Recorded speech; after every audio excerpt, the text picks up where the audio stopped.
we will be talking about the Oklahoma City Thunder beating the Pacers 103-91 to win the first ever championship in Oklahoma City. That's really all we're going to be going over today. Obviously, the Tyrese Halliburton torn Achilles. We will be talking about that. As a Pacers fan, it stinks, but do not discredit OKC. They were the best team all year. Is the game different with Halliburton in it? I think it's a nail biter. Who knows?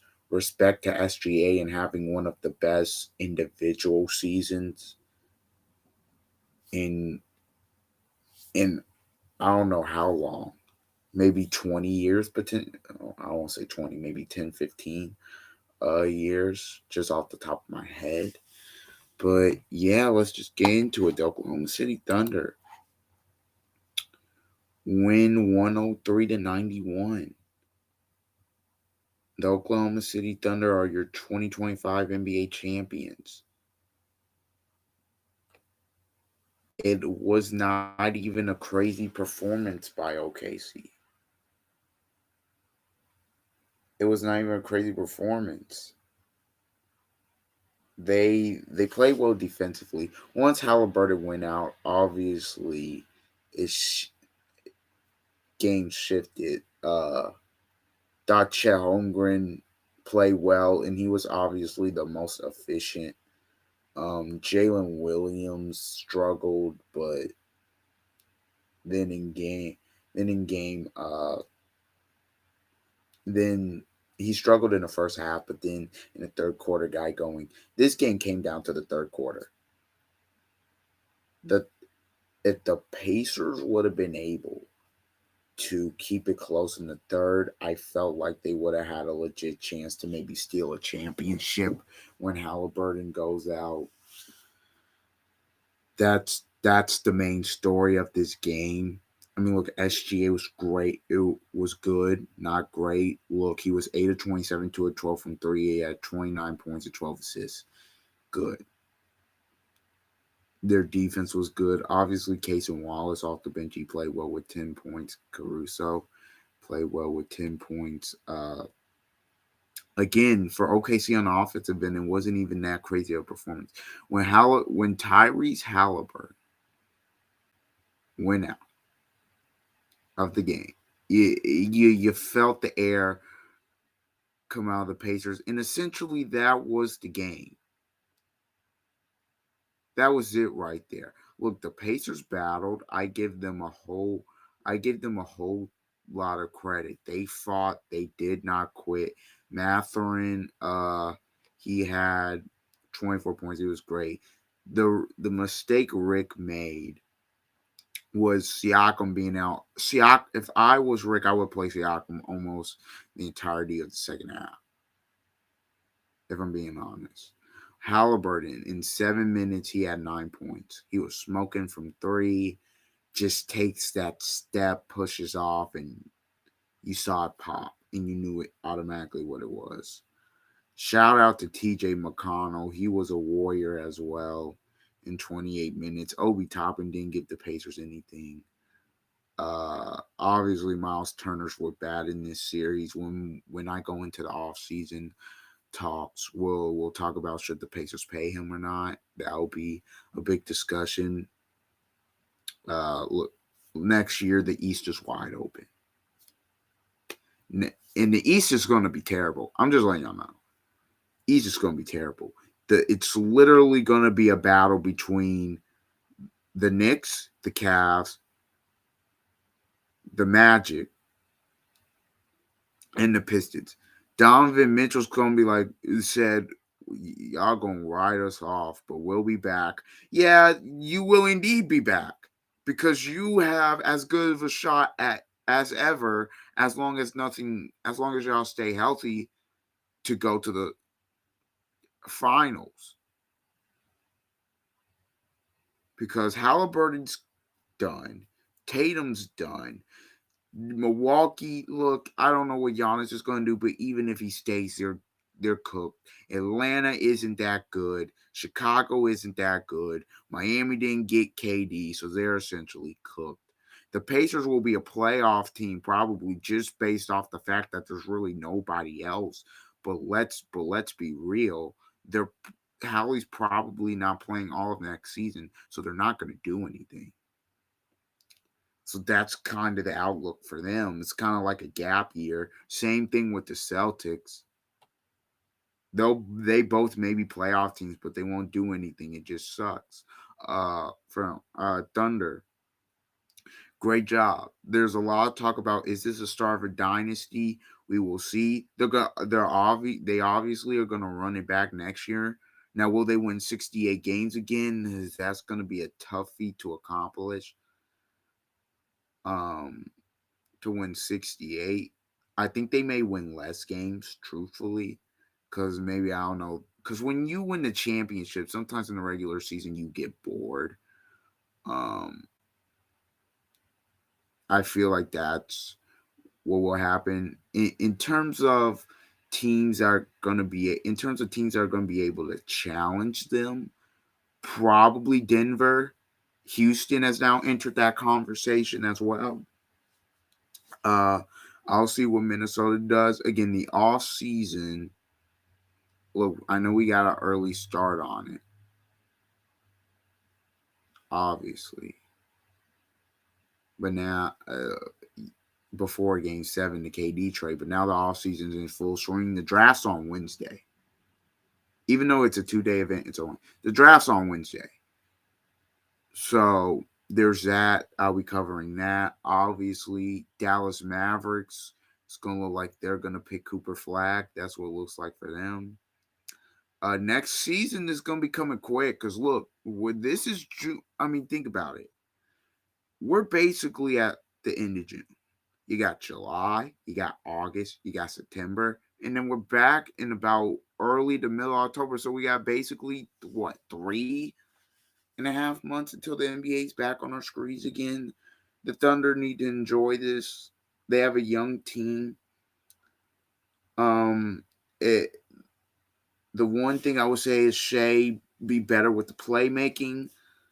Uh, J Dub, just his efficiency is great. Maybe be a little bit more consistent with that. Chet is the one that has a lot of room to grow and be great. The role players will see how Aaron Wiggins and Casey Wallace come back. Obviously, they have a first. They have one or two first round picks. I can't remember, but so Sam Presti, will see what they do with that. Obviously, because they just won the championship. But man, the way they structured this team, Sam Presti, they got one. Good. They got one, and now even if they're gonna have to pay some players, as long as they hit on their draft picks, are gonna continue going. Pe- a lot of people are already trying to discredit this ring. I'm not discrediting it. Discrediting it. Look, injuries are a part of the game. It sucks, but it happens. So we should not discredit the ring. For OKC, the Thunder are great.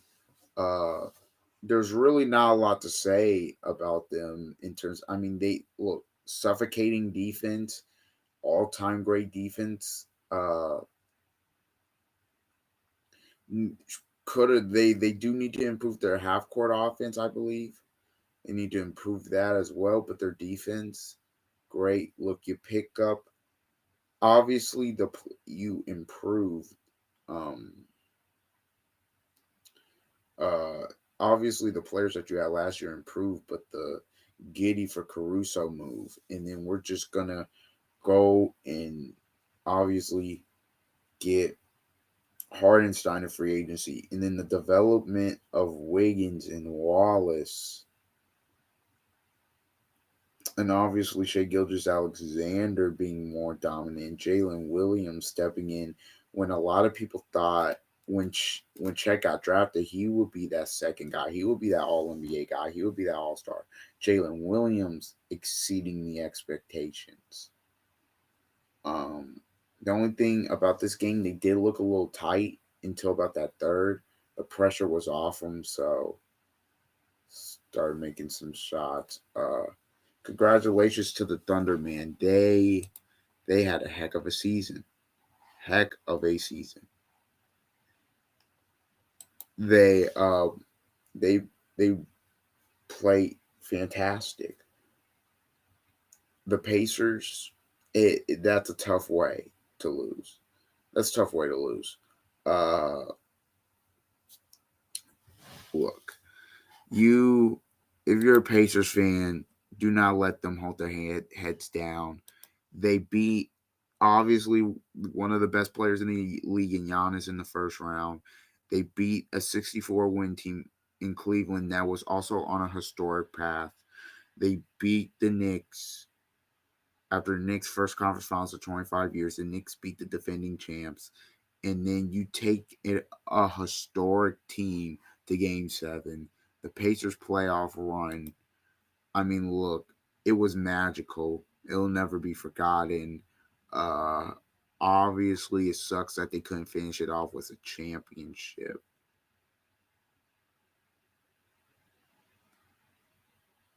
Uh, yeah, that hurts, but I feel like they will be back. Now the roster will look different because of some moves. Don't know what they're going to do with Miles Turner. Don't know what they're going to do with Obi Toppin. Uh, Obviously, Tyrese Halliburton has a torn right Achilles tendon.